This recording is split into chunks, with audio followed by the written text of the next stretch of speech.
নমস্কার বন্ধুরা, বাংলার ইনভেস্টর ইউটিউব চ্যানেলে আপনাদের সকলকে স্বাগত জানাই। চ্যানেলে প্রথমবার এসে থাকলে চ্যানেলটা অবশ্যই সাবস্ক্রাইব করে রাখবেন এবং তার সঙ্গে সঙ্গে পাশে থাকা বেল আইকনটা টিপে অল অবশ্যই সিলেক্ট করে রাখবেন, যাতে এর পরবর্তী ভিডিওগুলোর নোটিফিকেশন আপনাদের কাছে সময় মতো পৌঁছে যায়। তো চলুন এই ভিডিওটা শুরু করা যাক। তো প্রথমেই এফআইআই এবং ডিআইআই এদের ডেটা দেখে নেব। তো আজকের দিনেও দেখতে পাচ্ছেন এফআইআই এদের তরফ থেকে 803 কোটি টাকা শেয়ার বিক্রি করা হয়েছে এবং সেখানে ডিআইআই এরাই 2188 কোটি টাকা শেয়ার কিনেছে। তো আজকের দিনেও এফআইআই এদের তরফ থেকে ভারতীয় মার্কেটে কিন্তু সেলিং হলো। এরপরে যদি আমেরিকান মার্কেট দেখি, ডাউ জোন্স এটা তো আজকের দিনে পজিটিভে ট্রেড করছে, কিন্তু যদি কথা বলি এই নাসডাক কম্পোজিট এতে কিন্তু পতন দেখা গেছে। তো গতকাল বেড়েছিল এই রেয়ার আর্থ মেটেরিয়াল যে এক্সপোর্ট হবে তার কারণে, কিন্তু তার আগে এরকম যে খবর আসছে যে এআই সেক্টরে একটা বাবেল তৈরি হয়েছে, তো তখন পড়ছিল এবং আজকের দিনে আবার এই নাসডাকে কিন্তু পতন দেখা গেছে। আর এই ইন্ডিয়ান এডিআর গুলো কি বলছে, ইনফোসিসের এডিআর এটা দেখতে পাচ্ছেন 1.85% ওপরে রয়েছে। তারপরে আইসিআইসিআই ব্যাংকের এডিআর এটা 1% ওপরে। তারপরে এই উইপ্রোর এডিআর এটা 2.25% উপরে রয়েছে। এইচডিএফসি ব্যাংকের এডিআর এটা 1.48% ওপরে। মেঘমাইট্রি এটা 2% ওপরে ট্রেড করছে।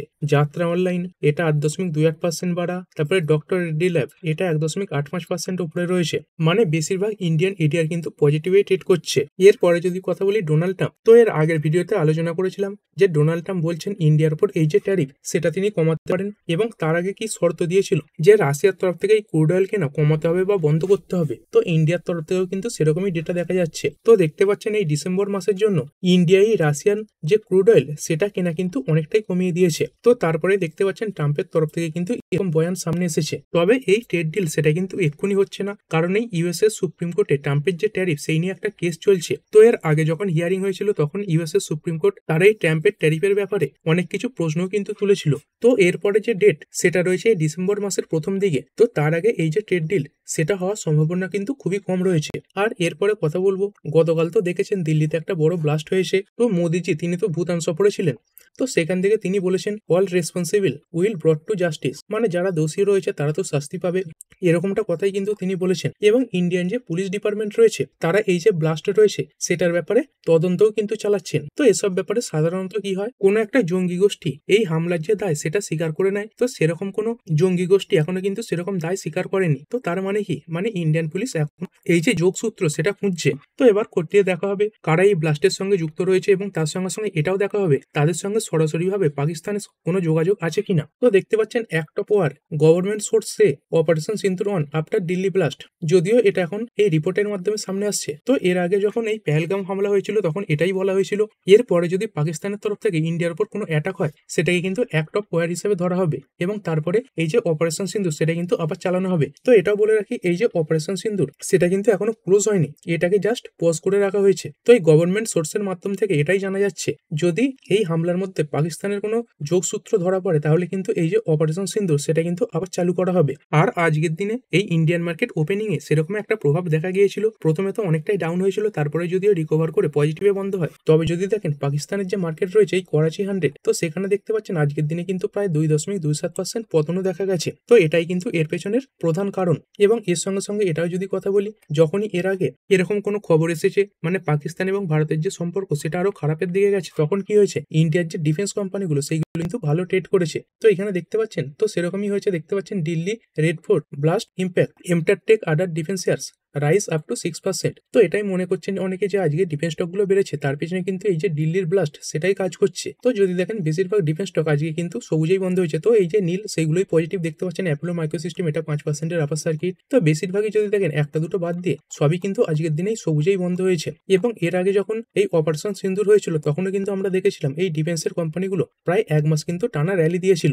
আর এরপরে কথা বলবো এই বিহারের অ্যাসেম্বলি ইলেকশন নিয়ে। তো নভেম্বরের 6 তারিখ থেকে এই যে বিহারের ইলেকশন সেটা শুরু হয়েছিল, এবং আজকের দিনে এই ইলেকশনের যে সেকেন্ড ফেজ সেটা কমপ্লিট হলো। এবং আমাদের ইন্ডিয়ান মার্কেট বন্ধ হয়ে যাওয়ার পরে কি হয়েছে, এই যে পোলিং সেটা আসতে শুরু, মানে কোন পার্টি কত ভোটে জিততে পারে এরকম তথ্য কিন্তু সামনে আসছে, এবং তার সঙ্গে সঙ্গে কত পরিমাণে ভোট পড়লো সেটাও কিন্তু সামনে চলে এসেছে। তো দেখতে পাচ্ছেন highest ever vote turn out in phase 2। তো এই ফেজ 2 এ সব থেকে বেশি কিন্তু ভোট পড়েছে। তো যদি দেখেন প্রায় 70%-এর কাছাকাছি ভোট কিন্তু এই ইলেকশনে পড়েছে, এবং এই ফেজ 1 এ প্রায় 65%-এর কাছাকাছি ভোট পড়েছিল। তো এই সালের পর এই প্রথম এত বেশি ভোটের পার্সেন্টেজ কিন্তু দেখা গেল। আর যদি কথা বলি এই বিহার অ্যাসেম্বলি এখানে কতগুলো সিট রয়েছে, তো দেখতে পাচ্ছেন টোটাল 243 খানা সিট রয়েছে। তো কোনো পার্টি যদি এখানে সরকার গড়তে চায় তাকে সর্বনিম্ন কতগুলো সিট পেতে হবে, তো এর যে হাফ কত হচ্ছে 121 প্লাস 1 মানে 122 খানা সিট পেলে তবেই কোনো পার্টি বা কোনো জোট এই বিহারে কিন্তু সরকার গড়তে পারবে। তো যদি কথা বলি সেই সংক্রান্ত বিভিন্ন এক্সিট পোল কিন্তু সামনে আসছে, তো চলুন এক এক করে অনেক বড় বড় যে নিউজ এজেন্সি রয়েছে তাদের যে এক্সিট পোল সেগুলো দেখে নেব। তো টার্গেট কত 122, তো যেখানে 122 থাকবে সেটাই কিন্তু ধরে নেবেন যে সিট গড়তে পারবে। তো এগুলো এক্সিট পোল, এগুলো কিন্তু বেশিরভাগ সময় মিলে যায়। তো এখানে দেখতে পাচ্ছেন এই যে মার্কেটিজ এরা যে একটা এক্সিট পোল সামনে রেখেছে, এখানে এই এনডিএ সরকার বা বিজেপির যে জোট এদের কতগুলো সিট হচ্ছে 147 থেকে 167 খানা। তারপরে এই পিপলস পালস এতেও দেখতে পাচ্ছেন 133 থেকে 159 খানা। তারপরে যে ভাস্কর এর 145 থেকে 160 খানা, পিপলস ইনসাইট এর 133 থেকে 148 খানা এবং জেভিসি এর 135 থেকে 150 খানা এবং পি মার্ক এর দেখতে পাচ্ছেন 142 থেকে 162 খানা। এবং অন্যদিকে যে এমজিবি রয়েছে এদের দেখতে পাচ্ছেন কত 70 থেকে 90, 75 থেকে 101 রয়েছে, 73, 91। তারপরে পিপল ইনসাইট এর রয়েছে 87 থেকে 102, তারপরে জেভিসি এর 88 থেকে 103 এবং পি মার্ক এদের 80 থেকে 94। তো এই দুটো পার্টির মধ্যেই এই কম্পিটিশন সেটা হয়ে থাকে। তো দেখতে পাচ্ছেন এই মেজরিটি কত লাগে 122 খানা। তো সবই দেখতে পাচ্ছেন এই ইন্ডিয়ার দিকেই রয়েছে, এই এমজিবির দিকে কিন্তু কোনো পোলিং এজেন্সি এই 122-এর টার্গেট দিচ্ছে না। এবং তার সঙ্গে সঙ্গে আরো অনেক এই এজেন্সি তাদের রিপোর্ট সামনে রাখে। তো এখানে দেখে নেবেন কোনোটায় 122 রয়েছে কিনা। তো দেখতে পাচ্ছেন এই প্রথমটা ইন্ডিয়া রয়েছে, তো এখানে এর দেখতে পাচ্ছেন 122-এর বেশি রয়েছে। তারপরে এইখানে পরেরটাতেও দেখতে পাচ্ছেন 122-এর বেশি। তারপরে এই পিপলস ইনসাইট এরও দেখতে পাচ্ছেন 122-এর বেশি রয়েছে। তো সবেতেই দেখতে পাচ্ছেন এই এনডিএর দিকে কিন্তু 122-এর বেশি সিট পাবে এরকম দেখাচ্ছে। তো অনেক সমীক্ষার পরে এই যে এক্সিট পোল সেটা কিন্তু সামনে রাখা হয়। তো এরকম এক্সিট পোল অনুযায়ী যদি ভোটের রেজাল্ট সামনে আসে, মানে 14 তারিখে তো ভোটের রেজাল্ট বেরোবে, তাহলে কিন্তু বিহারে আবার এই এনডিএ সরকার তারাই কিন্তু ক্ষমতায় বসবে। তো এর আগেও বলেছি যেই গভর্নমেন্ট এই সেন্ট্রালে রয়েছে এবং তার সঙ্গে সঙ্গে সেই একই গভর্নমেন্ট যদি স্টেটেও বসে, তো সেটা কিন্তু এই মার্কেটের জন্য পজিটিভ ধরা হয়। কারণ কি, কারণ অনেক বিল পাস করতে সুবিধা হয়।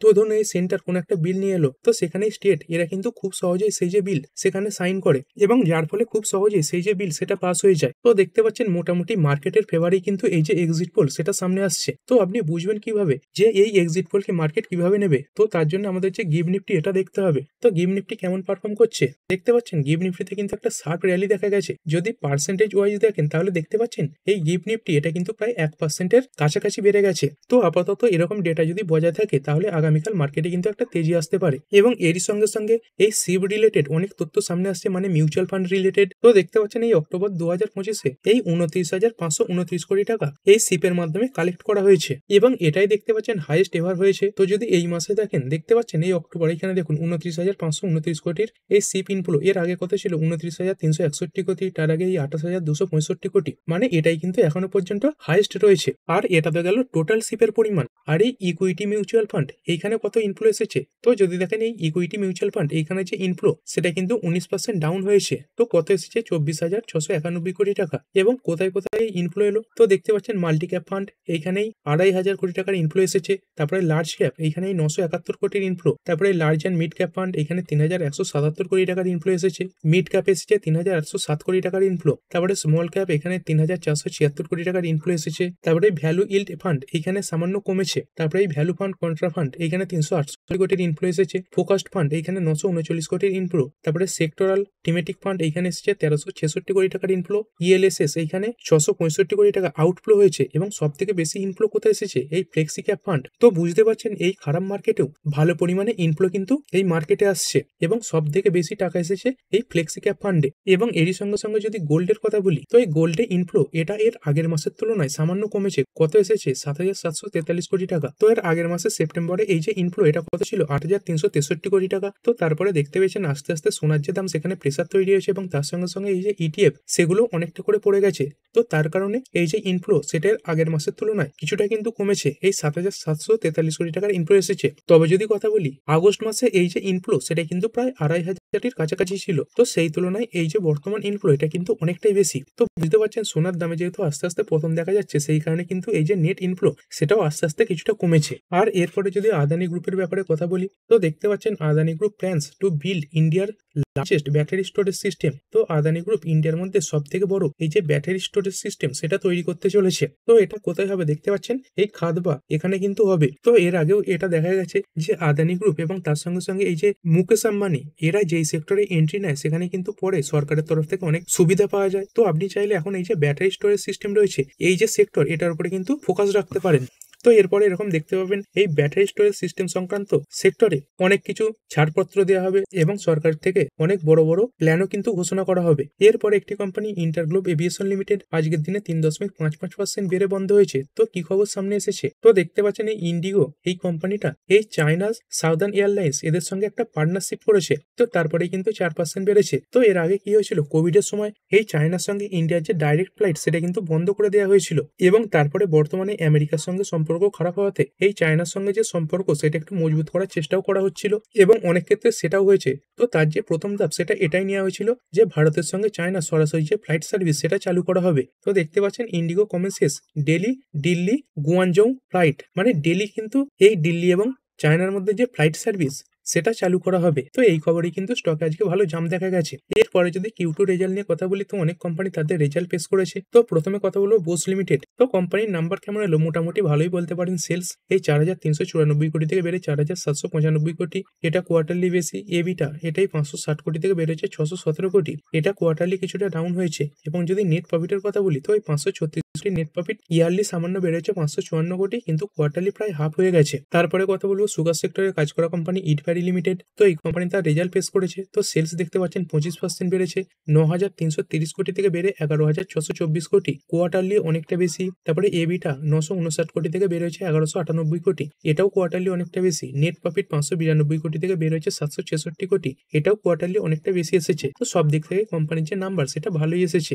এরপরে কল্যাণী গ্রুপের কোম্পানি ভারত ফোর্জ লিমিটেড। তো স্টকটা আজকে 5.62% বেড়ে বন্ধ হয়েছে এবং মার্কেট চলাকালীনই কোম্পানির যে রেজাল্ট সেটা সামনে এসে গিয়েছিল এবং এই কোম্পানিটা ডিফেন্স সেক্টরের সঙ্গেও যুক্ত রয়েছে। তো কোম্পানির নাম্বার কেমন, সেলস দেখতে পাচ্ছেন 9% বেড়েছে এই 3,689 কোটি থেকে বেড়ে 4,032 কোটি। তারপরে এই এবিটা এটা 647 কোটি থেকে বের হয়েছে 724 কোটি এবং এই নেট প্রফিট এটাই 243 কোটি থেকে বের হয়েছে 299 কোটি। তো এই নেট প্রফিটে 23% জাম দেখা গেছে এবং এই সেলসে 9% জাম দেখা গেছে এবং এই যে ডেটাগুলো সেগুলো কিন্তু সবই এই কোয়ার্টারলি বেশি এসেছে। এর পরের কোম্পানি টোরেন্ট পাওয়ার লিমিটেড। তো নাম্বার কেমন এলো, কোম্পানির নেট প্রফিট দেখতে পাচ্ছেন 50% বেড়ে হয়েছে 724 কোটি এবং কোম্পানির রেভিনিউ এটা 9.8% বেড়েছে। কোম্পানির রেভিনিউ যেটা আগের বছর সেম কোয়ার্টারে ছিল 481 কোটি, সেখান থেকে বের হয়েছে 723 কোটি এবং রেভিনিউ এটাই 7,176 কোটি থেকে বের হয়েছে 7,876 কোটি। তারপরে এবিটা এটাও বেড়েছে 1332 কোটি, এবিটা বের হয়েছে 1584 কোটি এবং কোম্পানি যে এবিটা মার্জিন এটাও দেখতে পাচ্ছেন 18.6% থেকে বের হয়েছে 20.1%। তো কোম্পানির নাম্বার এটাও ভালো এসেছে। এরপরে টাটা গ্রুপের কোম্পানি টাটা পাওয়ার লিমিটেড। কোম্পানির যে প্রফিট এটা 14% বেড়েছে, বেড়ে হয়েছে 1245 কোটি। তবে কোম্পানির যে রেভিনিউ সেটা সামান্য পড়ে হয়েছে 15,544 কোটি। কোম্পানির এই নেট প্রফিট 1,093 কোটি থেকে বের হয়েছে 1245 কোটি এবং কোম্পানির রেভিনিউ যেটা এসেছে 15,544 কোটি, সেটার আগের বছর সেম কোয়ার্টারে ছিল 15,697 কোটি। তো একটা মোটামুটি নাম্বার এই কোম্পানির জন্য এসেছে বলতে পারেন। তারপরে JB chemicals and pharmaceuticals limited. তো কোম্পানির সেলস এটা 8% বেড়েছে 1,001 কোটি থেকে বেড়ে 1,085 কোটি, কোয়ার্টারলি সামান্য ডাউন। এবিটা এটাই 271 কোটি থেকে বেড়ে 310 কোটি, এটা কোয়ার্টারলি বেড়েছে। আর যদি নেট প্রফিটের কথা বলি 175 কোটির নেট প্রফিট 19% বেড়েছে 208 কোটি, এটাও কিন্তু কোয়ার্টারলি বেড়েছে। তারপরে কথা বলবো ফোর্টিস হেলথকেয়ার লিমিটেড। কোম্পানির নাম্বার কিন্তু খুবই ভালো এসেছে। কোম্পানির প্রফিট দেখতে 82% বেড়েছে এবং তার সঙ্গে সঙ্গে কোম্পানির যে রেভিনিউ সেটা 17% বেড়েছে। কোম্পানির এই নেট প্রফিট 176 কোটি থেকে বেড়ে হয়েছে এই 322 কোটি, রেভিনিউ 17.3% বেড়ে হয়েছে 2331 কোটি। এবিটা এটাই 28% বেড়েছে, বেড়ে হয়েছে 557 কোটি এবং এই যে মার্জিন এটাও কিন্তু বেড়েছে, যেটা আগে 22% ছিল সেখান থেকে বেড়ে হয়েছে 24%। তো খুবই ভালো একটা নাম্বার এই কোম্পানি পোস্ট করেছে। এর পরের কোম্পানি আরবিএনএল। দেখতে পাচ্ছেন কোম্পানির যে রেজাল্ট বেটার দ্যান জুন, মানে কোয়ার্টারলি তো রেজাল্ট ভালো এসেছে কিন্তু ওয়ার্স ইয়ার অন ইয়ার খুবই কিন্তু খারাপ এসেছে। কোম্পানির নেট প্রফিট যেটা এসেছে 230 কোটি, সেটাই এর আগের বছর সেম কোয়ার্টারে ছিল 286 কোটি এবং কোম্পানির রেভিনিউ এটাই 4,855 কোটি থেকে বেড়ে হয়েছে এই 5,123 কোটি এবং কোম্পানির এবিটা এটাই 272 কোটি থেকে এই 20.3% পড়েছে 216.9 কোটি। এবং এবিটা মার্জিন এটাও দেখতে পাচ্ছেন পড়ে গেছে। এটা আগে ছিল 5.6%, সেখান থেকে পড়েছে 4.2%। তো শুধুমাত্র এই রেভিনিউ এটাই ইয়ারলি মাত্র 5.5% বেড়েছে এবং বাকি যে ডেটাগুলো সেগুলো খুবই খারাপ এসেছে। এর পরের কোম্পানি বায়োকন লিমিটেড। তো কোম্পানি এর আগে লসে ছিল, দেখতে পাচ্ছেন সুইং ইনটু প্রফিট, মানে প্রফিট এসেছে এবং তার সঙ্গে সঙ্গে কোম্পানির যে রেভিনিউ সেটাও বেড়েছে। কোম্পানির আগের বছর 16 কোটির লস পোস্ট করেছিল, তো সেখান থেকে কোম্পানি 84 কোটির প্রফিট দেখিয়েছে এবং কোম্পানির এই রেভিনিউ 3,590 কোটি থেকে এই 19.6% বেড়ে হয়েছে 4,296 কোটি। এবিটা মার্জিন এটাও বেড়েছে, এই 685 কোটি থেকে বেড়ে হয়েছে 835 কোটি। এখানেই 22% জাম দেখা গেছে এবং এই যে মার্জিন এটা আগে 19.1% ছিল, সেখান থেকে বেড়ে হয়েছে 19.4%। তো খুবই ভালো একটা নাম্বার এই কোম্পানি দেখিয়েছে।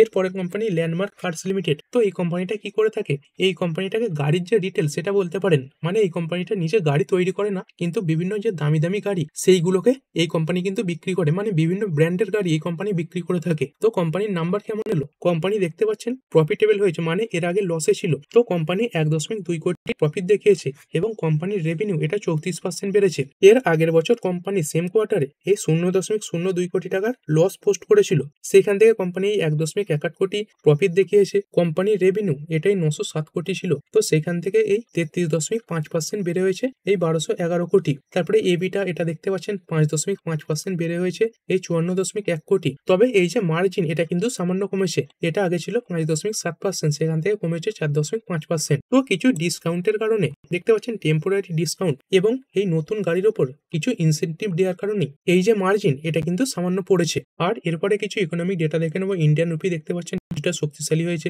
এই 88.70 কাছে চলছিল, সেখান থেকে এখন 88.43 নেমে এসেছে। আর যদি ক্রুড অয়েলের কথা বলি, তো ক্রুড অয়েলে আজকে কিন্তু সামান্য বৃদ্ধি দেখা গেছে। WTI ক্রুড এটা 1.71% বাড়া এবং ব্রেন্ট ক্রুড এটা বেড়েছে 1.83%। আর যদি গোল্ডের কথা বলি, তো গোল্ডে আস্তে আস্তে রিকভারি দেখা যাচ্ছে, এখন এই 1,27,580 টাকাতে কিন্তু চলছে। তো যদি দেখেন এই অল্প দিনেই প্রায় কিন্তু 4%-এর কাছাকাছি রিকভারি এই গোল্ড দেখিয়েছে। আর এরপরে যদি সিলভারের কথা বলি, তো সিলভার কেজিতে 3,000 টাকার মতো বেড়ে গেছে, এই 1,60,000-এ ট্রেড করছে। তো গোল্ড এবং সিলভার দু জায়গাতেই রিকভারি কিন্তু দেখা যাচ্ছে। আর ভিডিও শেষে চলুন আমেরিকার মার্কেট একবার দেখে নিই। তো ডাউ জোন্স এটা তো নিয়মিতই উপরের দিকে উঠছে, দেখতে পাচ্ছেন এই মুহূর্তে 1%-এর উপরে বাড়া রয়েছে। আর এই নাসডাক কম্পোজিট এটা কিরকম পারফর্ম করছে? তো এই নাসডাক কম্পোজিটেও সামান্য রিকভারি দেখা গেছে, এটা এই মুহূর্তে 0.35% ডাউন। আর একবার চলুন আমাদের যে গিভ নিফটি সেটা একবার দেখে নিই। তো এই গিভ নিফটি এটা বর্তমানে এই 275 পয়েন্ট বা 1.07% উপরে কিন্তু রয়েছে। তো ঠিক আছে বন্ধুরা, আশা করছি ভিডিওটা আপনাদের ভালো লেগেছে। আপনি চাইলে এটাকে লাইক এবং শেয়ার করতে পারেন।